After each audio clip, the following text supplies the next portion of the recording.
Thanks for choosing this free Anfield Index podcast. If you'd prefer to listen to this or any of our other shows without adverts, then now's the time to check out Anfield Index Pro. With AI Pro, you can supercharge your entire listening experience.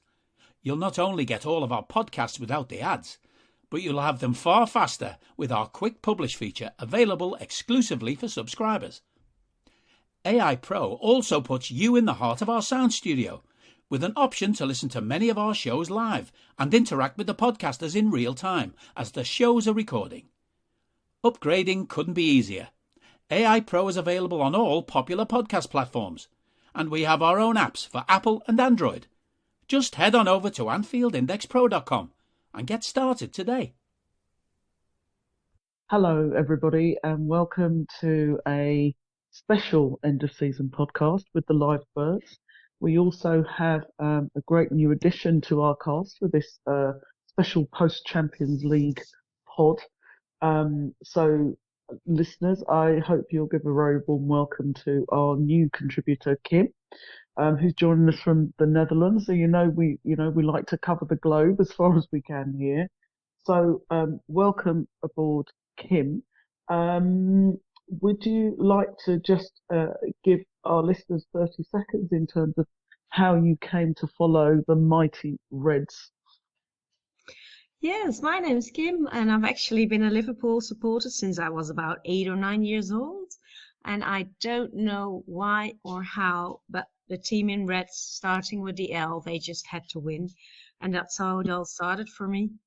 My first game was in 1996. And ever since that, they've become my biggest passion. Oh, well, that's fantastic. Do you remember who was your first game against them that you saw Liverpool play? It was against Arsenal, and it was 2-0 with two goals from McManaman. Oh, fantastic! Well, that clearly left an impression on you. Well, it's brilliant to have you on board, Kim. So a very warm welcome. And we have our regular contributors, Amy, Kate, and Randi with us as well. Welcome, ladies. How are you doing? Good. I'm back home in California as of a day and a half ago. Yeah. And it was so great to see you ladies, all of you actually. We were all in the same place at the same time, so that was fantastic. And now we're all dispersed around the world again. But great to be on, and Kim, so excited to have you as a part of us now. So welcome. Thank you. And how are you, Randi? You doing all right over there in Norway? Yes, finally able to relax because I'm showing my flat these days. So it's been a lot of stress and a lot of hard work. So I'm very relaxed right now. Of course, a bit hungover after yesterday as well because I had to pop out to a pub and watch the game, didn't I? So, yes. Well, it's nice to just relax. It is. So, unsurprisingly, we're going to kick off talking pretty much about the Champions League final. So, let's start off with the build up. I think we all know that the ingenuity of Liverpool fans generally knows no bounds in terms of getting to finals. Randi, let me start with you. Were any particular stories or things that you saw that caught your attention or made you laugh in terms of journeys that people were taking or things that you saw on social media in the lead up to Paris? Of course, it was this one story about the rib, wasn't it? The boat that somebody actually managed to put themselves on, and like an open boat, the little ribs. Yes. That is something that I'm really used to. People do that in the Oslo fjord, for instance. They go in a really speedy way just around the fjord to have a little look and have a feel for the nature. And the thing is, how about doing that to get to a game? That was absolutely ridiculous. It was so funny. It really was. Apparently, it was from Jersey.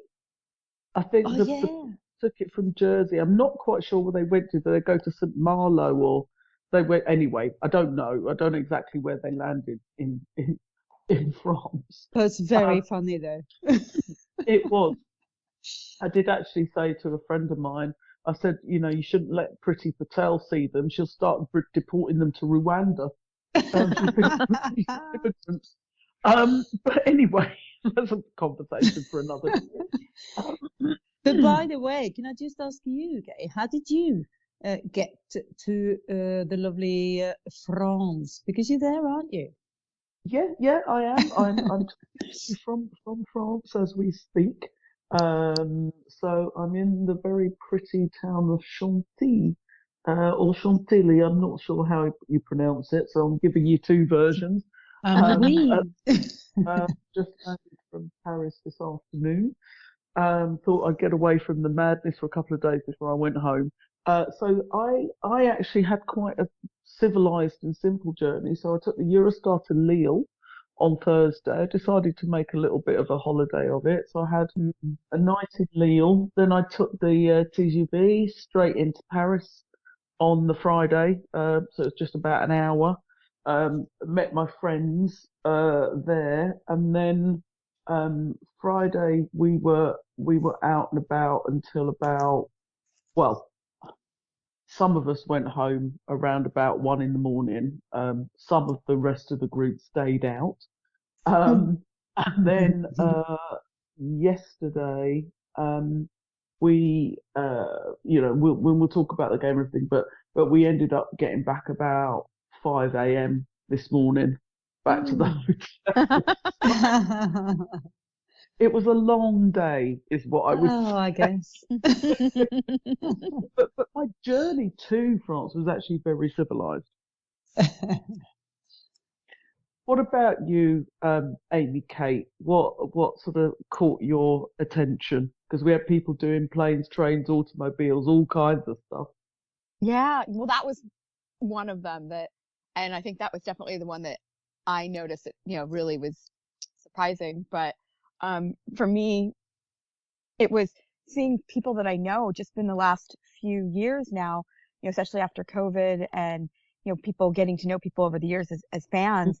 There were so many people that I actually personally knew that were there, and seeing the videos and the banners and the build up to it was just amazing, So it wasn't really anything in particular. It was just really just seeing everybody like yourself, being there to soak up the atmosphere and enjoy whatever was going to happen, which is a whole other situation. And we'll get to that. So, yeah. I mean, Kim, did you have friends coming over for the game? Did you know people who were going to be in Paris? I know, I think about half of the stadium and half of the fans and the people that were outside. So yeah, I was in, I think, 10 different WhatsApp groups all about Paris from different countries. So I was involved with Austria, Flemish Reds, don't know about Italy. So I was part of the big conversation, as I was going to go to Paris myself as well, and we're all going to meet up. But I had a lung infection 2 weeks ago, and I'm still recovering from it. So, it was last minute that we decided, well, if we can go, but probably I'll be ill again for another 2 or 3 weeks, and it just didn't feel like it was worth it. So, but I kept receiving pictures, videos, so everybody was keeping me up to date. So yeah, I knew a lot of people that were in Paris yesterday. Yeah, there was a point when we were out on the Friday night, and we were at this wine bar. I can't remember exactly where it was, but it was really nice. It was called Le Baron Rouge, which we thought was very appropriate. And we were there, and there were various people who'd been getting into Paris, and they were saying, where are we? We'll meet you. And slowly but surely, we'd kind of taken over the whole of the outside of this wine bar. About 35 of us from various different groups who had all met together. So it was brilliant in that respect. Like the build up was so much fun. Sounds lovely. It really does. Seeing people that you hadn't seen for a long time, or actually meeting people the first time, a bit like you and I did, Amy Kate. So like social media. So that And was Randy too. yeah, and Randy too. Yeah. So that was really good. That was really Yeah, good fun. So it really was. so the Actually, I met Kim for the first time. Her and I, it's been 3 or 4 years now, but Kim and Yeah. I finally got to meet in Liverpool and spent a lot of time together and celebrating and doing things together while we were there for the match and for the OLSC dinner and everything. So it was very cool because I got to meet all of you guys for the first yeah time this trip over to the UK. So it's great. yeah it was brilliant. So there was a cracking build up. I saw the pictures from the like the fan zone and the Jamie Webster event, and it just looked like immense. It looked ridiculous, the amount of people there. But people who were there told me that, it was like a really good atmosphere. Um, it was like stewarded and policed really well. It was like relaxed. They were joining in with stuff, and it was all going really well. And I certainly, the group I was with, because um, there were sort of 4 or 5 of us who didn't have tickets and about 7 or 8 who did. Um, and they sort of headed off to the stadium around about 6:30, which is, 2.5, 3 hours before kickoff. So we said goodbye to them, and we were sort of in quite a really nice chilled out area down by the canals. So we were just sort of sat outside in the sun, just sort of chilling out, and we waved them off. Thought no more of it, to be honest. Um, and then uh, we decided to go to the venue that one of the guys on Anfield Index had actually organised and pre-booked a space. And I do need to give a massive shout out on this pod actually to Steve from Panama, as we like to call him, who organised the get together and it is a great name of a pub. It's a Thirsty Mad Cat, is what it was called. In Paris, and there's the barman in there, the guy called Daniel Song. And I need to do that Brazilian pronunciation behind the bar, who really looked after us as well, and one of the girls whose name unfortunately I didn't get. And they were absolutely fantastic. And I wanted to make sure that I used the pod to shout him out for arranging it, because it was a really good atmosphere down there, and we had a really good time downstairs in the bar area that he reserved for us. And he was a great host, and also it was the first time Steve and I had actually met in person. So Oh, wow. and he's a big fan of the Liverbird pod, so that was a lovely thing as well. So having said that, so we were in a bar, so we genuinely didn't know what was too much of what was going on outside. And the first we knew about it was they were saying that the kickoff was delayed for a security issue, and they were showing French TV coverage. So my French is not that good to be able to work out what they were saying. So Amy, Kate, what were you getting in terms of like coverage? What was becoming clear to you in terms of what was happening in the lead up to the game, if anything? Well, to be fair, so I met with my supporters group, Carlsbad, and we were in a pub and everybody was just kind of meeting up and checking in. And of course, I was talking to all the people that were coming in and welcoming them. I couldn't speak, sorry. So I didn't realize right away. And then, I look at my watch because I'm trying to make sure, everybody's in, everybody's welcome, everybody's seated. TVs are working, and it hasn't happened yet. And so we kind of started talking, wait, what's going on? And it just kept saying delayed. And they were basically saying that it was because of the fans, and fans got in late. So they were, they're already starting the excuses of, to kind of depict what they wanted it to be like. And it wasn't until actually later, because of obviously the way the day went was not how we expected it to. So by the time I got home early evening, I started seeing all the comments on social media and the WhatsApp groups that people are going, oh, this is horrible. This, just a lot of negativity. And I was like, wait, what's going on? Because we didn't see any of that. We were, in the pub and socializing. So it wasn't until after when we started looking at it and talking to people and seeing the videos that we really realized what was happening, and people getting tear gassed and people weren't allowed in, and there was the PSG ultras that were harassing the crowd and pickpocketing, and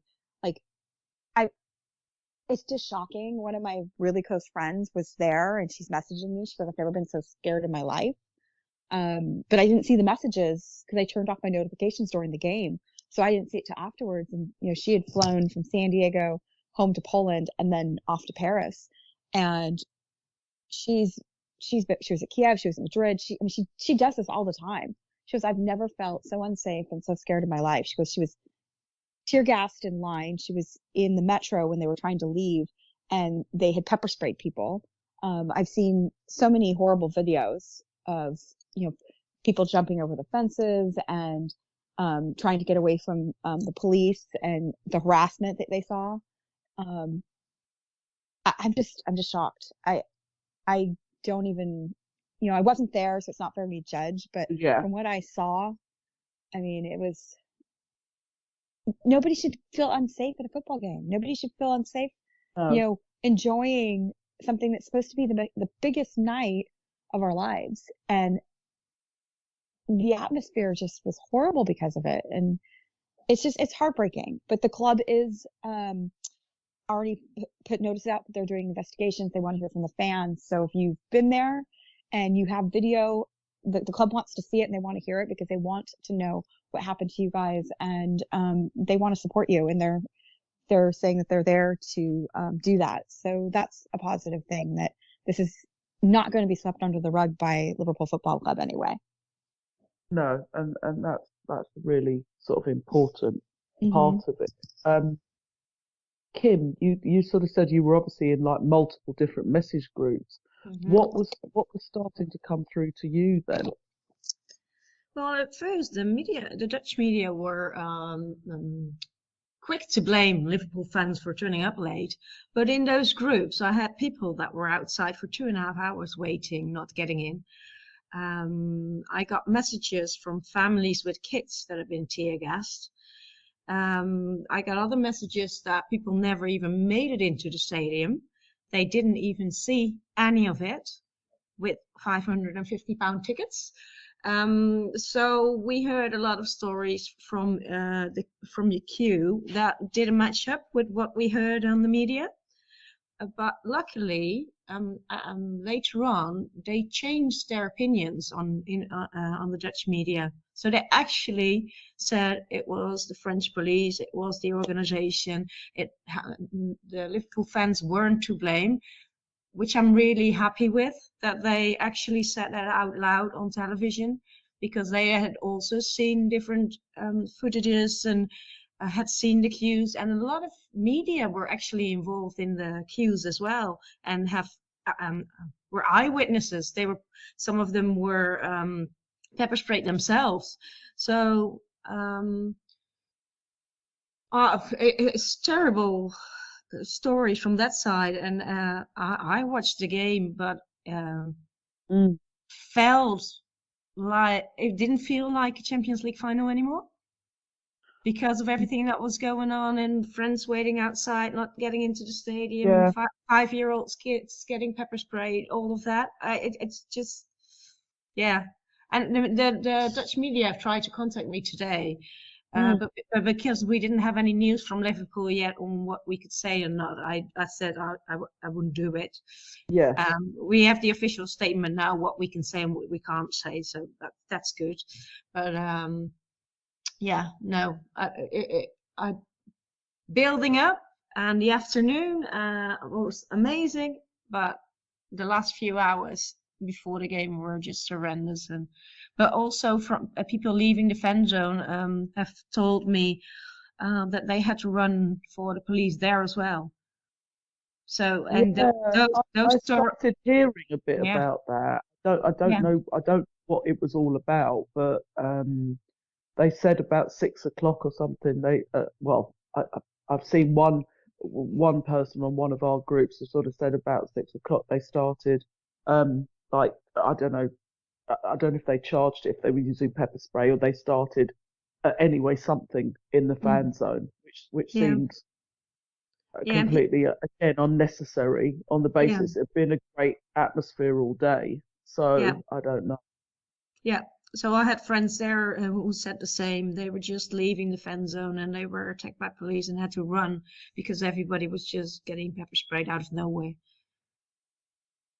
Yeah. It's just... So I hope a lot of people will send in their videos, their pictures, their stories, because the truth about this has to come out.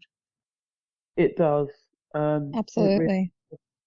I mean, Randi, what were the Norwegian media? I mean, could you tell what they was? Was it commentary coming across in the pub, or were you getting any messages? I mean, first of all, because you're in a very noisy pub, it's first of all difficult to hear. But to start with, we all sort of got the same message as in all around the world. That it's because of fans arriving late, we have to delay the match. And we were like, what? Okay. And then it keeps going, and then it keeps starting. And then, of course, I'm on my phone. So I start getting messages of people going, I've been out for like 3 hours. I'm not let in. This is a shamble. And then after a while, of course, the journalists in the studios get the same messages.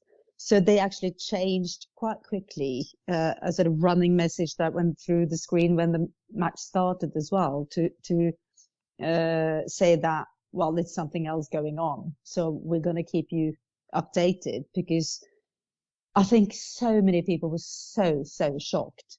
And of course, if it was actually because somebody had behaved in a bad way, we do understand that police goes mad. If it was like the English fan or the Chelsea fans that sometimes go rampant, like madmen, you do understand the police doing something. But we knew, and everyone knew, and also, as you said, Kim, because the press was there and the press was experiencing this, and they were sending these messages out. Mm-hmm. People listen in a complete different way. So I think this time, hopefully everything is going to be very soon, what's it called? When the truth.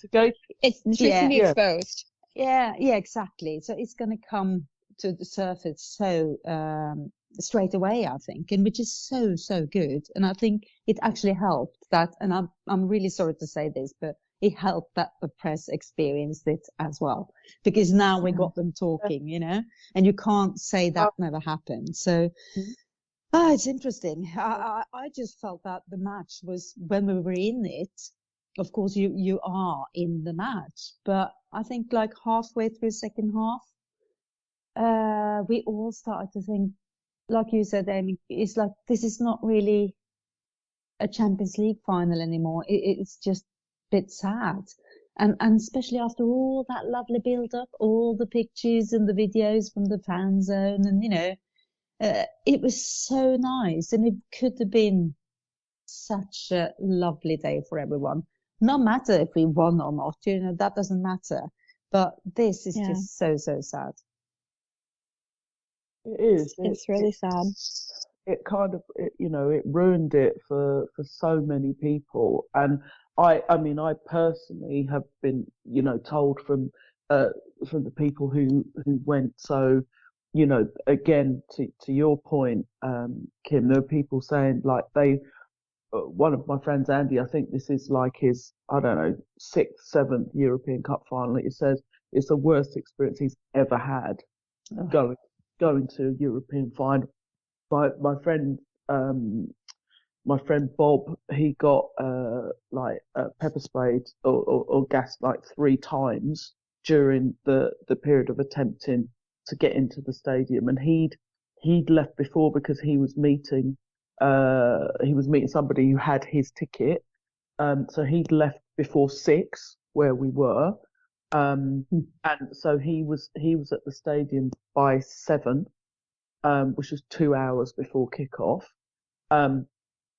Other people's experience of being funneled, and these like young local French kids and young guys attempting to get in, and basically trying to like run through the crowd, trying to push from the back, which was, you had people stuck at gates that they wouldn't open. It could have been an utter disaster. It was bad enough the way it turned out, but it also could have been so much worse. And I do hold UEFA and the French authorities wholly responsible for this. I've also seen a statement from Merseyside Police saying it's the most badly organised experience they've ever had at a European away final. And they said that the UEFA, the French police, and the authority ignored all of the advice that they gave them and all of the experience they had in terms of the access and egress from the stadium. And the fact is, this, I know that UEFA are already in a massive arse covering exercise because that's what they do. Yeah. But there is so much evidence. There are so many videos out there. There are so many personal stories. And again, whilst I wouldn't wish it on any of them, the fact is that the players, families and friends also they experience it. Yes. And I think that's also very powerful in terms of, UEFA cannot turn a blind eye to this. And one of the journalists, it might have been Henry Winter, I think, I'm not 100% sure, but he said like he turned up at the stadium about 3.5 hours beforehand, expecting it to be really quiet and there to be, like a few people around milling about, wanting to kind of, wander around the stadium, whatever. He said, and it was heaving. He said, and that was the first inkling he had. He sort of said there were thousands of people there and they weren't in the stadium, and it was like 3 hours before the game, and that was when it started becoming clear there wasn't, there was just this whole system they got set up was just not going to work. And they did the opposite of what you're supposed to do. They parked these 2 cars so that people had to sort of narrow into like 2 people in, one person or 2 people getting through. And what they should have done, of course, is having the big gap open space. And they were supposed to check all the tickets. They didn't. So today I've seen lots of films, lots of videos about people that run through the turnstiles without any tickets and were like welcomed by the people that were supposed to check your ticket, whilst Liverpool fans were still standing there going, what's happening? It's absolutely mad. Yeah, I know people whose tickets never got scanned. I also know people who were so upset by what was going out that they walked away. Yeah. They just went, I'm not going to put, they paid like £500 for a ticket and never went in the stadium because of the chaos and the upset and the sort of perceived danger they felt outside. And then to kind of add insult to injury, there were like gangs waiting afterwards. We haven't been the game yet. Gangs waiting afterwards, like picking off like groups of fans. There was muggings. There was all sorts going on afterwards. Not a policeman in sight. There was one of my other friends said there were like literally no stewards that they saw in the ground at all.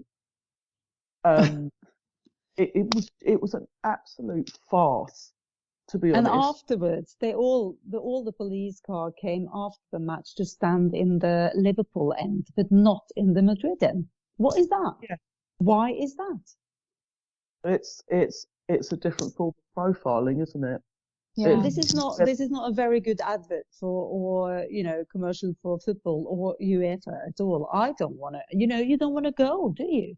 You don't feel like being there to support your players when this is going to happen. So actually, what I'm hoping for now is that next time, no fans are going to show up, because we don't want to be a part of that game. That is not the game we're signing up for. We were saying, weren't we, before, and I've sort of talked to other people about this. One of the most powerful things that could be done was if the clubs took their allocation and refused to sell the tickets, right? And just said, you're going to have an empty ground. Well, bearing in mind they, UEFA take over half of them anyway, but you're not going to have a home end or an away end. We'll give you the money, but we're not selling the tickets, because your organisation cannot run the flagship game. The fact is, it's so unlikely to happen, and I don't know even what UEFA regulations say about it, but that would be such a powerful statement to have both ends see, if both would be willing to do it.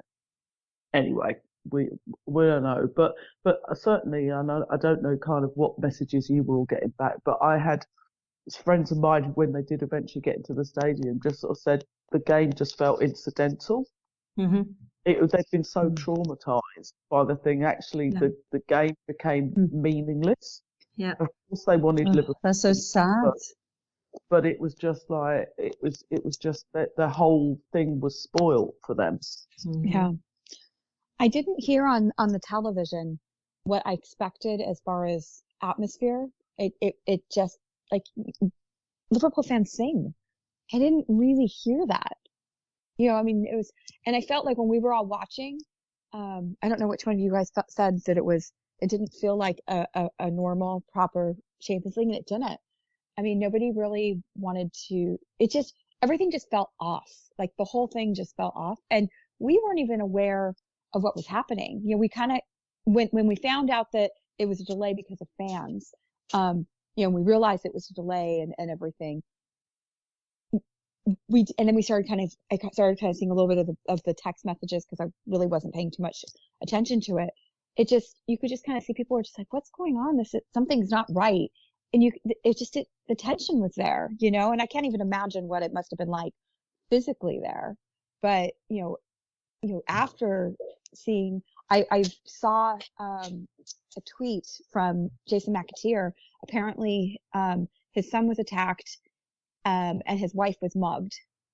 And some of the players' wives and family members didn't get in, or I don't know if they actually ever got in, but they weren't let in. So it was happening to everyone. And like you said, it's kind of not that you wish this on anybody, but the fact that it wasn't just fans, it's journalists that can write about it, that can say, I was there, and players' families that had the rights for the tickets were getting turned away, saying they weren't real tickets. So there was all these ticket scams and so, I mean, I can't even say anything positive about how this was run by the French people, or the French government and police and everything. It was just, and it's sad, because we're supposed to be talking about how great this season is and all this positivity, and I feel like it's just so overshadowed with the negativity that's happening to so many people, and it's heartbreaking. It really is. It's a sort of terrible end to what has been a brilliant season. So let's just take a few minutes, even though we sort of said it kind of became a bit of an incidental thing, to focus on the game itself. So Kim, let's start with you. What did you think, particularly of our first half performance in the final? I thought we were brilliant first half, actually. I thought we played the game really well. We started, we were the better team the first half, that was for sure. Just the last few minutes of the first half were agonizing. They were scared, but Courtois had a brilliant game. And it felt frustrating that he kept some of our best chances out, because we did have the chances. But I think we were really good first half, actually. So I agree with you, Kim. I thought we were definitely the better side in the first half. Was there anybody who particularly stood out for you on our side in terms of a player you thought was really showing themselves in the first half for us? Well, as we've seen at almost every game lately, Luis Diaz, he's one of the players that he's causing trouble to any defenders, and he was doing this exactly the same in the first half last night. But I also think we ruled at midfield. Our midfielders the first half were just brilliant. Madrid hardly ever crossed the midline to start off with. So I think the pressure from midfield to get us in position was incredible the first 20-25 minutes. So yeah, I think those were the key players in the first half. Yeah, I think I would probably have to agree with you on that. I thought Diaz was spectacular. I suppose the only question I had, and I don't know what you think of this, Randy, you kind of felt like you couldn't really drop Diaz, but there was a part of me wondering about whether we should have started Bobby on the basis that, Mane and Salah, it gives a slightly different dynamic, and maybe would have brought Diaz on in the second half to kind of, try and run them ragged. But in Klopp we trust. But it was just a thought I had. I don't know what you thought, Randy. I had exactly the same thought as you.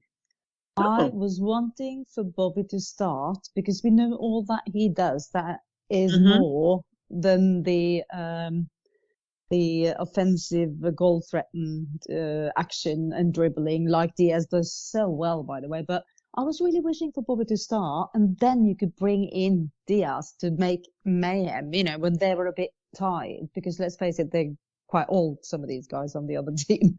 But did you notice that what they did? They paired up two people on Diaz every time he got the ball.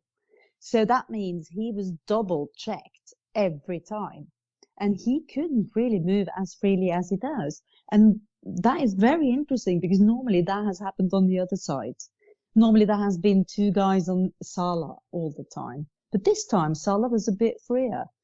And I thought maybe the doubling up on Diaz would make Mane more, give him more space as well.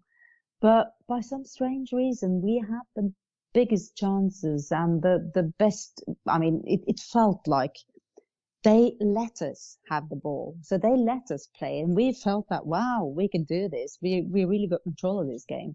But of course, that it's one magic action in the other end. And they scored.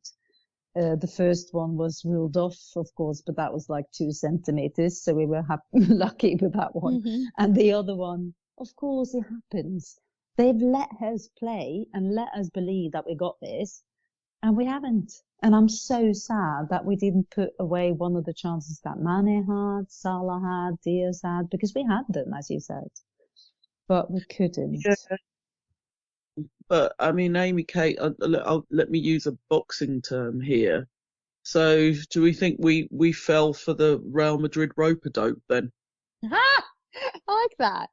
I mean, I guess in a way, yeah. I feel like, first of all, credit to their keeper, because they really weren't, they weren't really, how do I put this?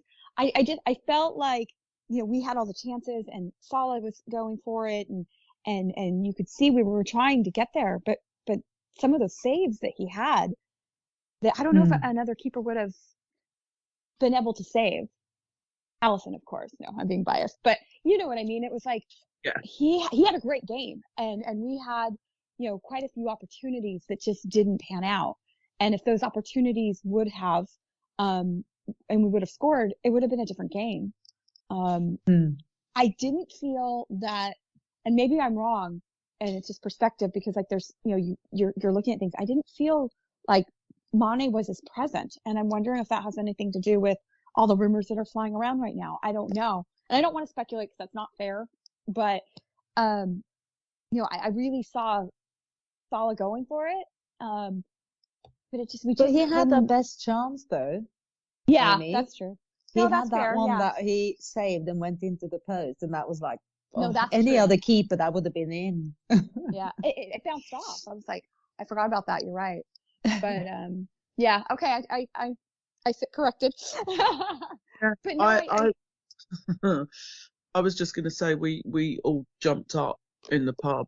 We were actually convinced that ball was going in, and it was only replay that we saw the Courtois save, and then pushing it onto the post, and then it rebounded back to the goalie. Yeah, that is right. God, I forgot that.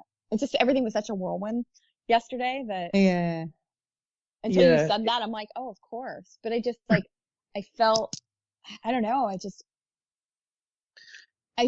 really gutted because I really wanted us to win, and I really thought we were going to. I really didn't think that it was going to turn out the way it did. But you know what? Fair play to Real Madrid. You can't take anything away from them. No, the bit that I'm gutted about. Obviously, nobody, we didn't want us to lose and all of that. But it feels stupid to say, like, it feels like scant reward for the season we've had to only have 2 trophies. It feels like I'm sounding very greedy, but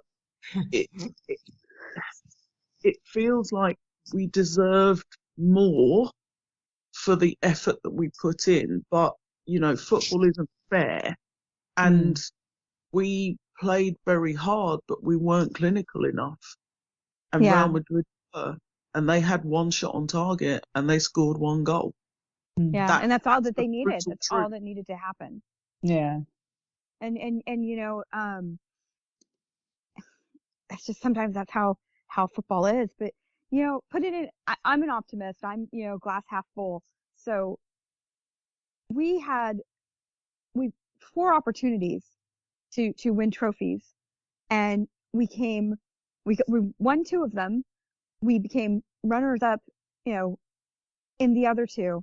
And okay, I know nobody recognizes when you've gotten second, but still credit is due to what they've done.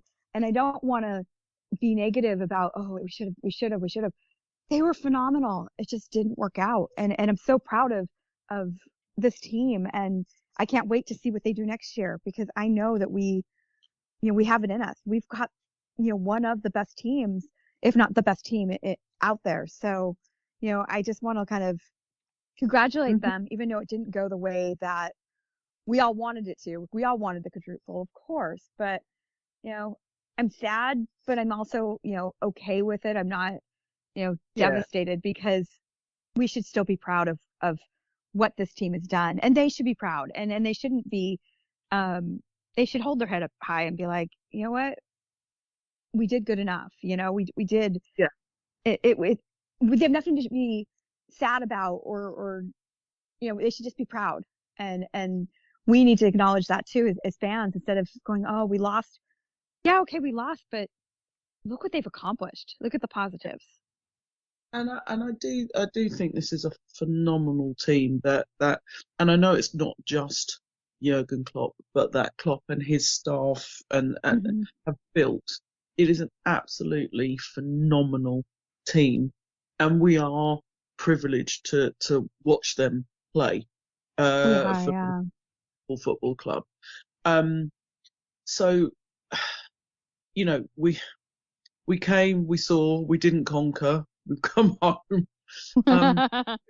Now, I don't know if it's still going on, but obviously we've had the parade today. Now, I've been travelling and one thing and another, so I genuinely have seen nothing.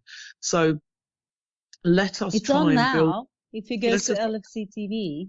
It's still on. It's still going on. Yeah, it's lovely to see, and the girls as well. So it's so nice. Yeah. So I do want to try and build up to a more positive end as well as we go through the rest of this pod. So tell me some things that you have loved seeing in terms of what you've been watching on the parade thus far.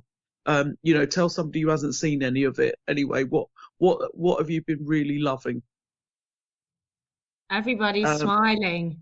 Just the happiness and the joy. Yeah. So they came back from Paris with the disappointment, but they've just, I don't know, they don't look like they were beaten yesterday. They're just enjoying themselves, and there's so many fans out there who are cheering them on, which is what they deserve.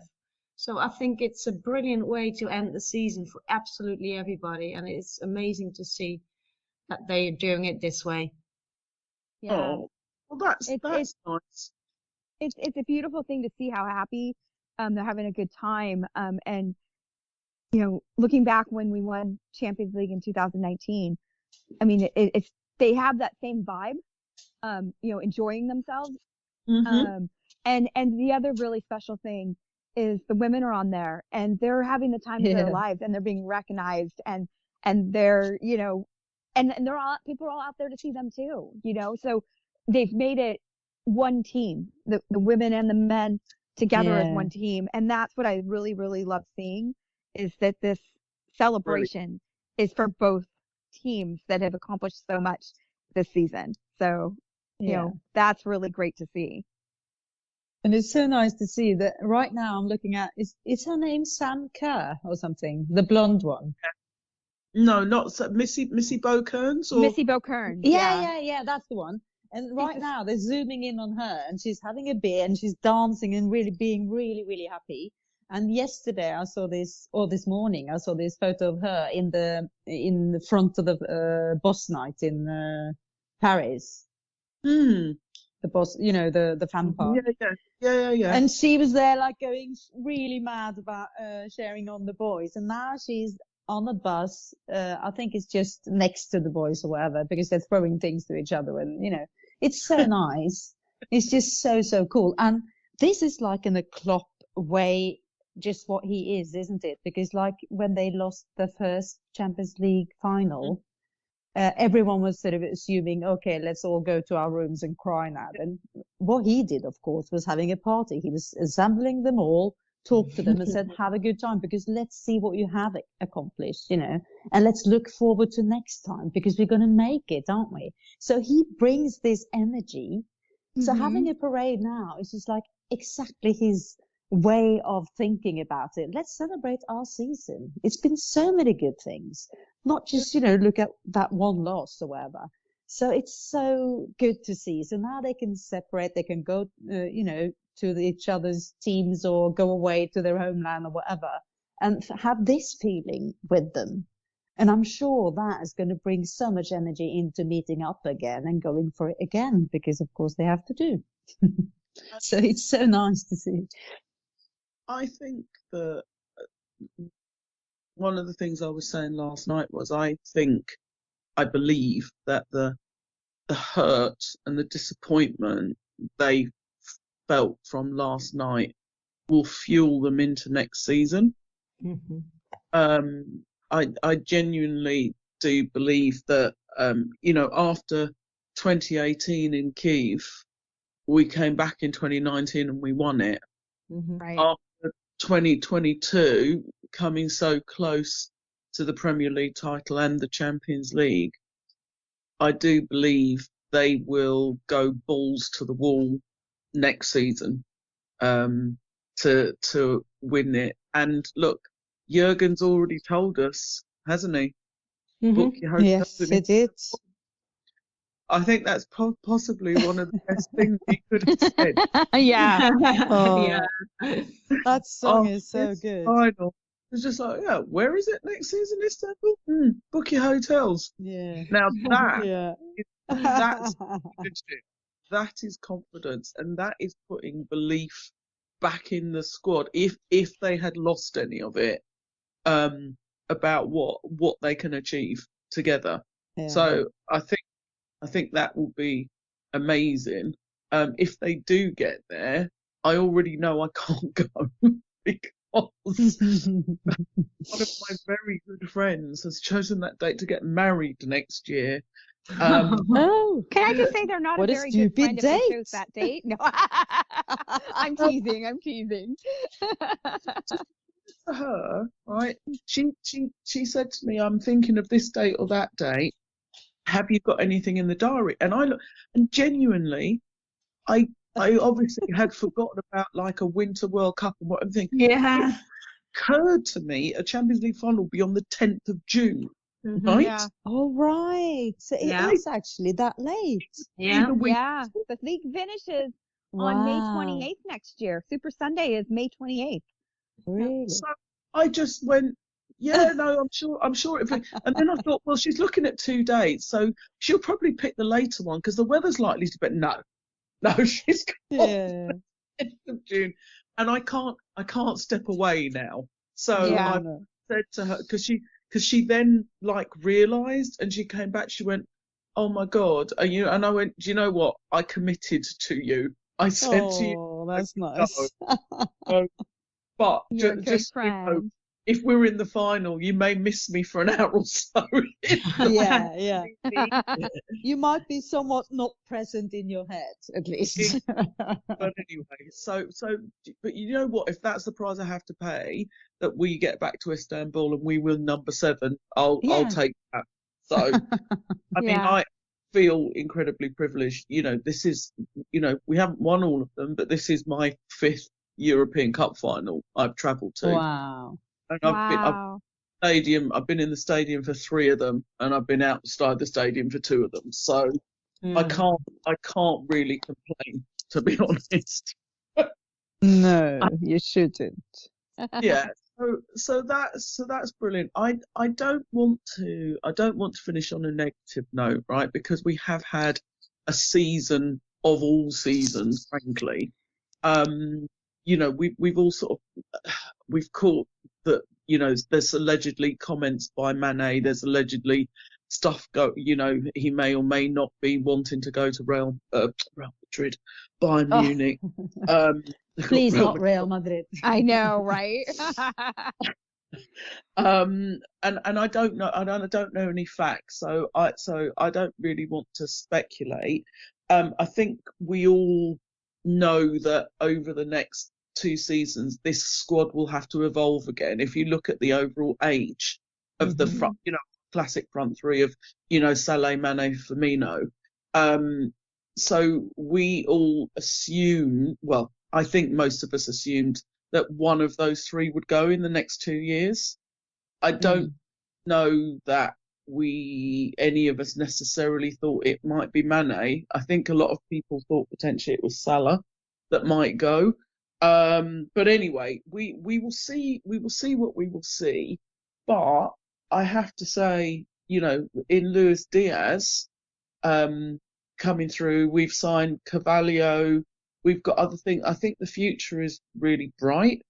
You never sort of replace players of the ilk of Mane or Salah overnight, but I believe in the process that Liverpool Football Club does in terms of its recruitment, and I have to work on that premise that if Mane goes or if whoever goes, we'll either evolve the playing style for the players that we brought in, or Klopp will do what he did with Salah and Mane and Firmino, and that talent and take them from really good players to world-class players. I So believe that. That's my little bit on I don't know what's happening with Mane, but I trust our manager, and I trust his staff. Look, hasn't been so bad so far, has it? No. No. And I'm with you on that. I haven't always trusted the manager, but I definitely trust Klopp and what he's accomplished and what he's done and what he does with his staff and what he gets out of these players. I have nothing but positive things to say, and I know that whatever he's doing is for the right reasons. So I have faith in our boys. Yeah. So we are coming to the end of this end of season pod, and what a season it's been. So I'm going to do a run round now in terms of any other business. So, Amy Kate, since you were just on, let's start with you. You got any other business for us? Yes. Next season, we are planning for us to get together back in Liverpool. And I suggest the second to last game again so that we could do the big dinner and just, we've got a year, but let's try and get us all together in Liverpool and actually get to spend more time together and maybe even do a pod together in Liverpool. That would be cool. So the fixture list will be out in June, won't it? Yes. Mid-June-ish. Mm-hmm. So on the back of that, even though we know that, things will get moved for TV and one thing and another, we should be able to work out the game and sort of start making some bookings around that. We can do stuff on like a cancellation basis. So that sounds fun. Yeah. So something to look forward to and, all of us together again. Yeah. Sounds very good idea. Very good. I'm already looking to the future. Kim, any other business for you? Anything you want to highlight? Anything that's amused you? Anything you want to plug? Anything you want to get off your chest? No, I want to thank you that you brought me on because it was a great chat and loved being on here with you girls, especially after meeting you in Liverpool. And if you ever want me back, then just let me know. We will. We'd be delighted to have you back. Yes. So thank you. It's been great having it because it's always good to get new voices and different perspectives. So we look forward to you coming back onto future pods. So I think it's been a lovely debut by you. You should give yourself a round of applause. Thank you.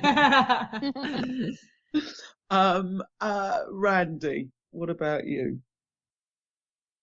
Well, I just thought that was a brilliant idea. Us meeting up next year, and why not plan ahead? It's always something nice to look forward to. And I was wishing for a match in Anfield next year anyway, because I haven't been in a while, so I really want to go. But also, could we then hopefully, I don't know what her schedules are, but meet up with Molly again, and maybe her baby even. I mean, that would be so cool. So let's check out with her as well, because I miss her a bit, not that we're a great team without her, but we need all additions. So I really look forward to that, and I can't wait for next season, although maybe now it's going to be nice with a tiny little break.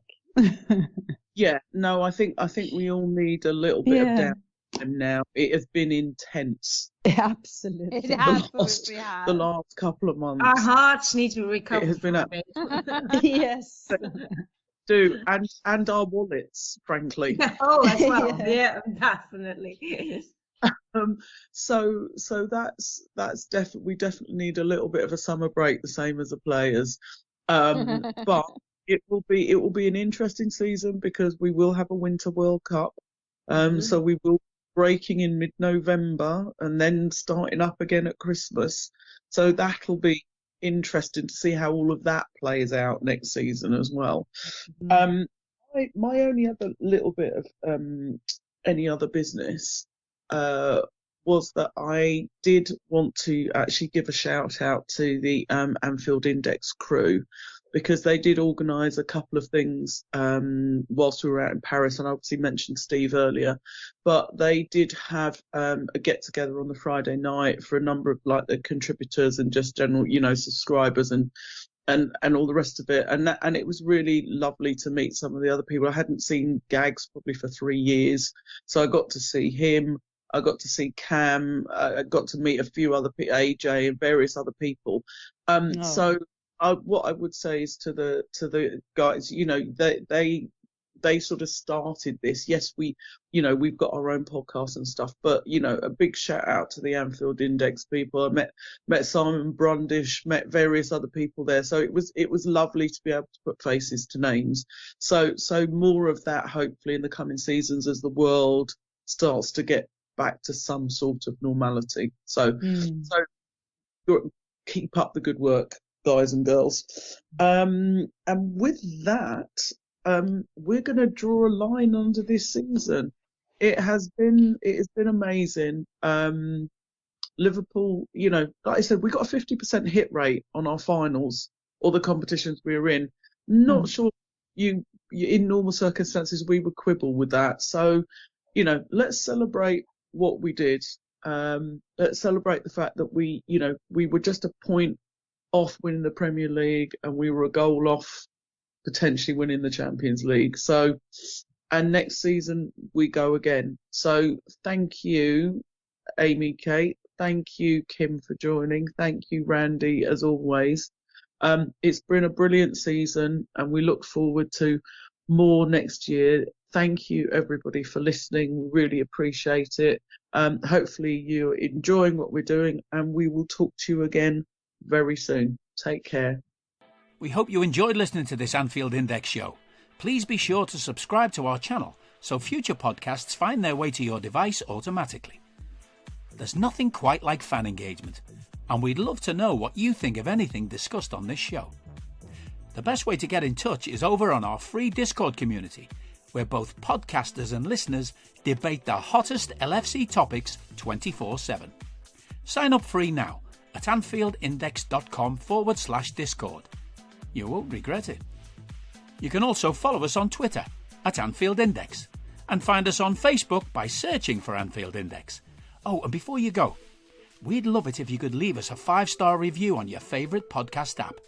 It only takes a couple of seconds, and it means the world to the people who create these free shows.